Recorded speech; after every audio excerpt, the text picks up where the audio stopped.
Sí, es muy frecuente en ellos que mastican solo de un lado. Entonces, esto puede llevar a desgaste dental, lo cual, bueno, no es el objetivo, ¿verdad? Es un poco contraproducente. Entonces, para esto se han diseñado dispositivos que se colocan en la boquita del niño, exactamente en el lado donde él acostumbra a acumular los alimentos, que puede ser a la derecha, puede ser a la izquierda, para evitar que exista este desgaste mental y también para que el niño aprenda a utilizar el otro lado que le vamos a llamar, entre comillas, el lado perezoso, y de este modo vamos a mejorar sus movimientos masticatorios. También nuevamente volvemos acá a lo que es que los niños sacan mucho la lengua, es una característica muy de ellos.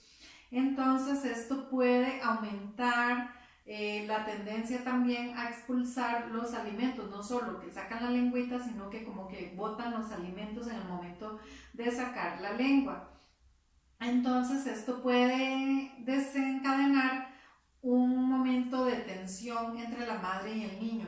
Por eso es que se recomienda que la mamá se informe lo suficiente acerca del síndrome de Down que está padeciendo su niño, para que no se sienta frustrada, para que no haya momentos de enojo, sino que en todo momento ella se identifique con el síndrome de su niño y pueda de esa manera ayudarlo a alimentarse correctamente. Es muy común que ellos tienden a devolver los alimentos, entonces como para solucionar este problema es importante colocar una cucharita en el centro de la lengua y hacer una presión con esa cuchara hacia abajo, y en ese momento que hacemos la presión hacia abajo, esto va a estimular el reflejo de deglución. Sí hay que tener cuidado de que la cuchara tiene que estar del centro hacia la parte anterior de la lengua y no del centro hacia la parte posterior, porque esto más bien le puede dar reflejo de vómito, sino que es en el centro y presionando un poquito hacia abajo para ayudarle con este reflejo, para estimular el reflejo de deglución.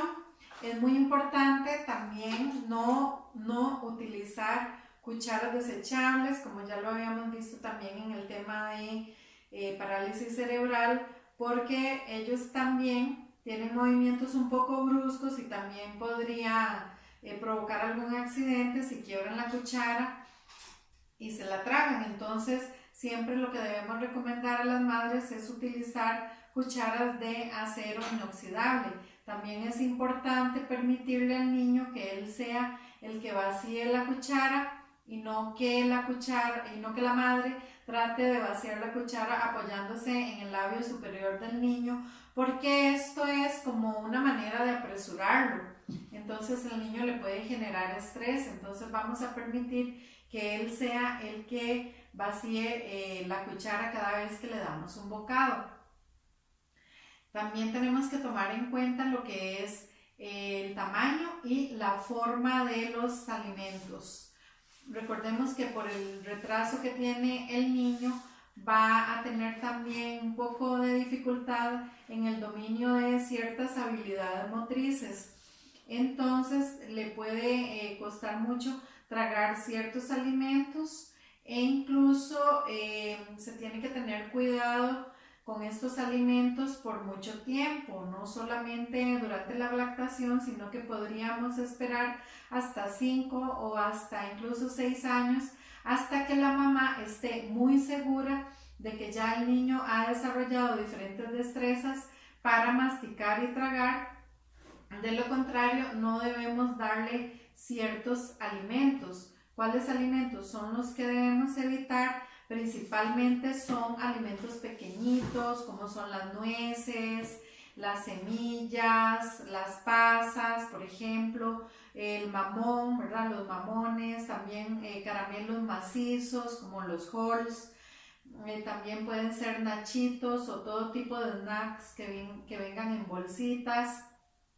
bastones de zanahoria cruda también podría ser peligroso para ellos, y también trozos de carne dura o trozos de carne muy grandes. Entonces, en este caso lo que se recomienda es, si la mamá quiere ofrecerle proteína animal, entonces que le ofrezca carnes muy suavecitas, como por ejemplo pollo desmenuzado preparado en salsa, o también el pescado, que es muy suavecito para ellos. También es importante tomar en cuenta que se les debe educar de manera lúdica para que ellos aprendan cómo ser amigables con los alimentos, digámoslo así, en vez de crear aversión hacia los alimentos, que para ellos el momento de la alimentación sea agradable y hasta divertido. Entonces, para esto podemos recurrir a crear caritas con los alimentos, y eso sí se recomienda que si vamos a formar una carita o algún bichito como un pollito, una mariposa, un conejito, que lo hagamos con un solo grupo de alimentos para irle introduciendo este concepto de los grupos. Entonces, por ejemplo, si formamos una carita con frutas, entonces le vamos a poder decir al niño la palabra frutas, porque tenemos que tomar en cuenta que estos niños no pueden captar frases muy largas porque para ellos se les hace complicado. Recordemos que ellos tienen afectada la parte intelectual. Entonces ellos entienden con frases o muy cortas o con una sola palabra y diciéndola de manera un poco fuerte, no gritado, pero sí fuerte y firme, para que a ellos les llegue el mensaje y que lo puedan repetir. Entonces, si por ejemplo en la carita tenemos 3 tipos de fruta, por decir algo, banano, fresa y piña, entonces cuando le vamos a dar parte de esa carita que formamos, le vamos a decir cuál fruta le estamos ofreciendo. Entonces, por ejemplo, fresa, ¿verdad? Primero explicarle que lo que hay en el plato son frutas, entonces le decimos fruta, así es como se les debe hablar, ¿verdad? Un poco fuerte y firme y que se escuche muy bien esa palabra. Después ya le vamos a dar cada fruta, entonces como les decía, fresa, ¿verdad? Y le damos el pedacito de fresa, así las va a ir conociendo poco a poco. También tiene que ver aquí mucho el grado de profundidad de SD que el niño esté presentando, pero sí es importante aprovechar el momento de la alimentación para enseñarle diferentes conceptos. También es importante tener presente que los niños con síndrome de Down presentan mucha sequedad de las mucosas y especialmente de la lengua. Entonces tenemos que ayudarnos con alimentos que nos colaboran en producir salivación.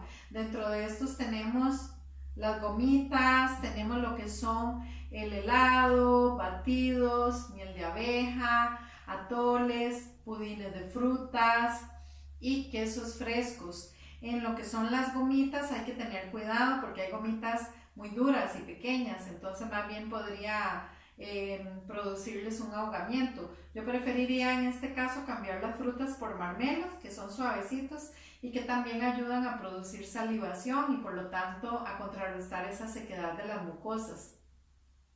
Además de esto, hay algunos otros alimentos que debemos evitar en estos niños, sobre todo si son niños que padecen, por ejemplo, de gastritis. Entonces tenemos que evitar todos los alimentos que sean irritantes, como por ejemplo frutas cítricas, pero también algunas bebidas que hay personas que se las ofrecen a los niños, como el café, el té, el chocolate, la menta, el chile. Todas estas son alimentos que debemos evitar para disminuir los síntomas de la gastritis. También en cuanto a lo que es postura, es otro de los aspectos que debemos de tomar en cuenta. La mejor posición para estos niños es sentados en ángulo recto, ¿ok? Y con las piernas, la cabeza, la espalda y los pies bien apoyados. Es una postura que tenemos que ayudar al niño a tomar esa postura. Es decir, lo vamos a ayudar manualmente a sentarse, lo vamos a tratar como de no empujarlo, pero sí que el niño sienta que debe tener toda su espaldita apoyada en el respaldar. Esta postura hace que ellos guarden disciplina a la hora de comer, porque de lo contrario muchas veces ellos como que tienden a levantarse, como que no han terminado de comer y ya se quieren ir, por ejemplo, mientras que si le damos esta postura, ellos van a tener un poquito más de disciplina. Esta población es lindísima, es precioso trabajar con ellos porque poco a poco usted va a ir conociendo como qué técnicas le ayudan para que el niño tenga más disciplina y que lo vaya conociendo usted también como cuidador o como profesional que le toque tratar con estos niños.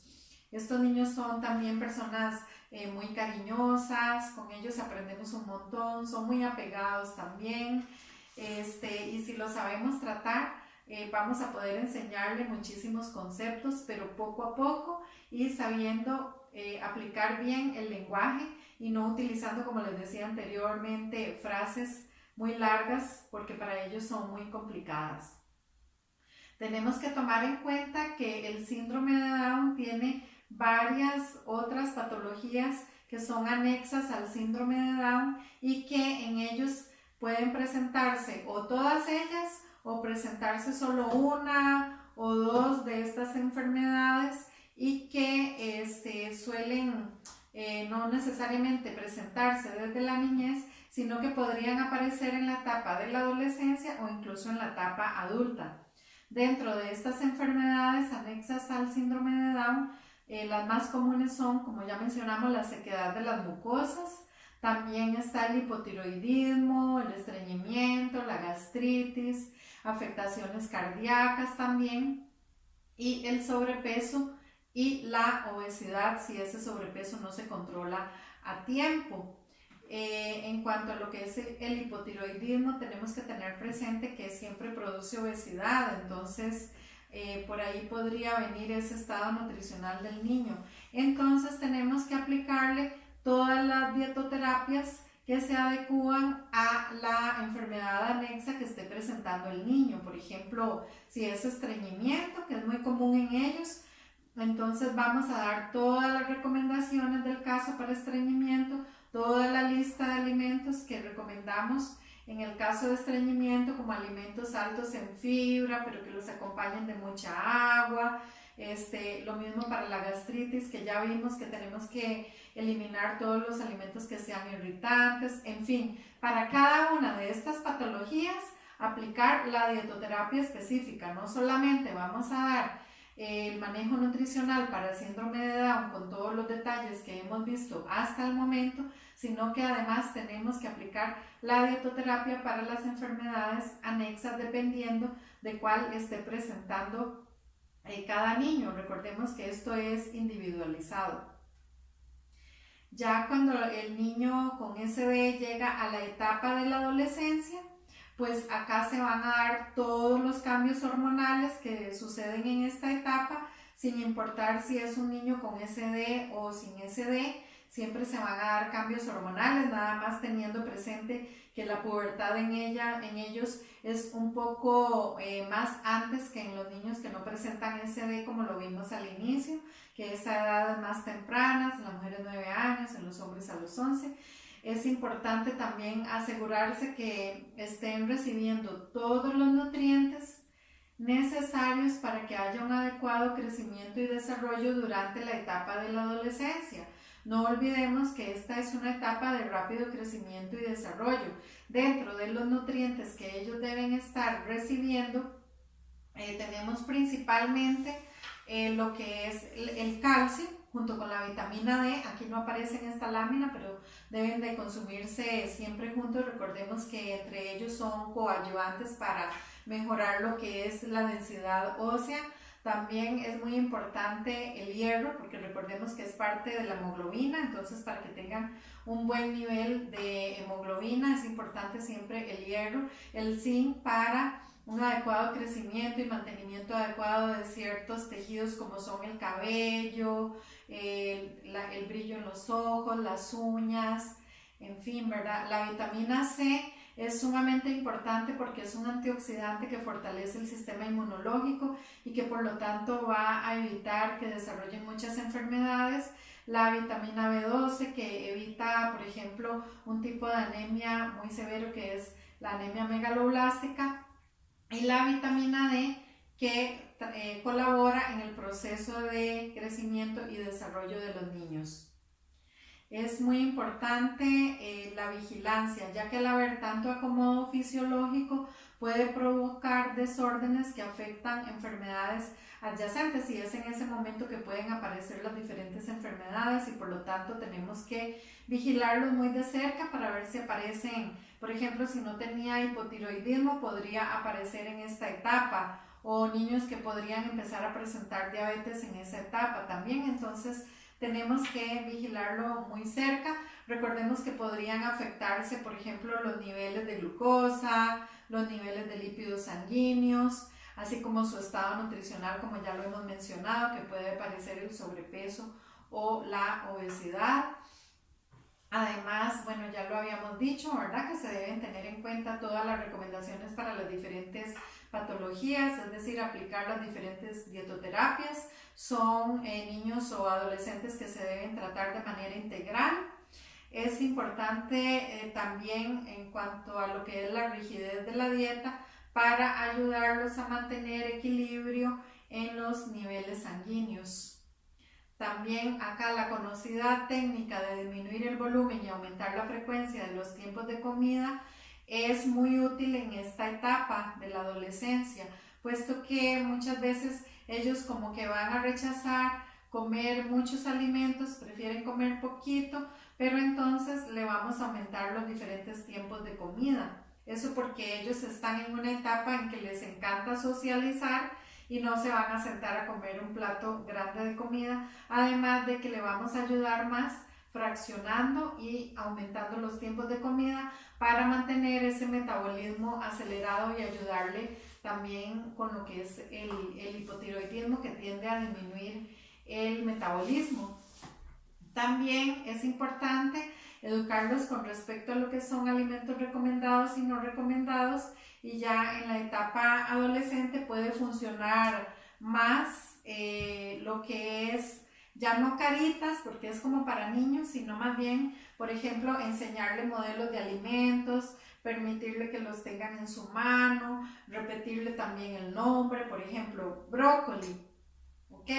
Le vamos a dar, por ejemplo, qué sé yo, una porción de frijol, entonces frijoles y así por el estilo, y los vamos a ir poniendo en alguna parte que indique que son alimentos saludables. Por ejemplo, podríamos poner caritas felices. También es importante enseñar a ellos el concepto de grupos con el círculo. Podría servir también el círculo de los alimentos, pero ir pegando cada una de las proporciones del círculo y enseñándolo muy lentamente, con mucha paciencia, con un lenguaje adecuado, firme, fuerte, con frases cortas. Para esto también es muy importante la concientización y la colaboración de los padres junto con el educador o junto con el nutricionista también.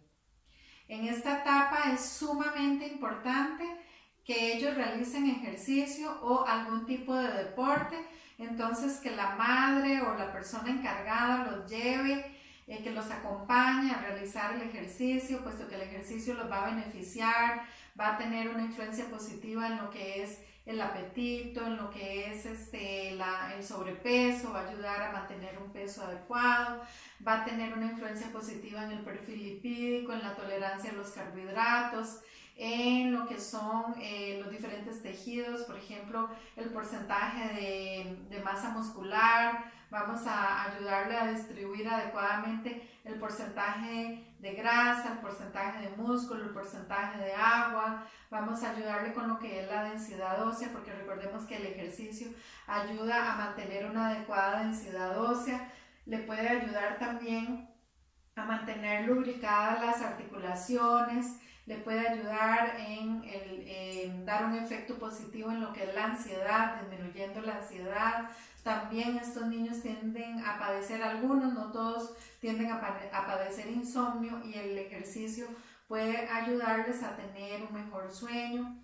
También el ejercicio ayuda a prolongar la longevidad y protege contra el desarrollo de las enfermedades adyacentes, principalmente con las enfermedades vasculares, posibles infartos, que estas personas con síndrome de Down pueden sufrir infartos en la etapa adulta joven. Entonces, con el ejercicio prevenimos esto, también prevenimos que desarrollen hipertensión muy jóvenes. Vamos a ayudarles con lo que es a evitar también la osteoporosis, el cáncer de colon e incluso la depresión, porque recordemos que el ejercicio ayuda a mejorar el estado de ánimo. También, ya por último, vamos a ver otro aspecto importante, y es en qué ocasiones se debe de buscar ayuda. Bueno, debemos buscar ayuda cuando vemos que si es un niño y no está teniendo ganancia de peso o de talla adecuadamente. Tenemos que buscar ayuda también si el niño solo quiere comer un solo tipo de alimentos y no quiere ningún otro tipo de alimentos. Si continúa negándose a comer, entonces tenemos que ya buscar ayuda médica, ayuda de un nutricionista también. Es muy importante buscar ayuda si tiene, por ejemplo, tos frecuentemente o se ahoga frecuentemente con los alimentos, porque el niño podría estar presentando una obstrucción a nivel esofágico o una incoordinación cricofaringea. Entonces ahí es importante inmediatamente consultar con el médico si hay muchos ahogamientos, para que se le hagan ultrasonidos y los exámenes pertinentes. También es importante consultar inmediatamente si presenta fiebres inexplicables muy frecuentemente. El niño podría también presentar neumonías, porque estos niños, al no tener un buen manejo de la coordinación, de la masticación y la deglución, podrían ahogarse con algún alimento, o algún alimento podría irse hacia los pulmones, un alimento o un líquido, y esto entonces puede producir una neumonía. Bueno, entonces este es así como el último aspecto por analizar en este tema de síndrome de Down. Espero que sea de mucho provecho y que pronto lo puedan aplicar. Muchísimas gracias.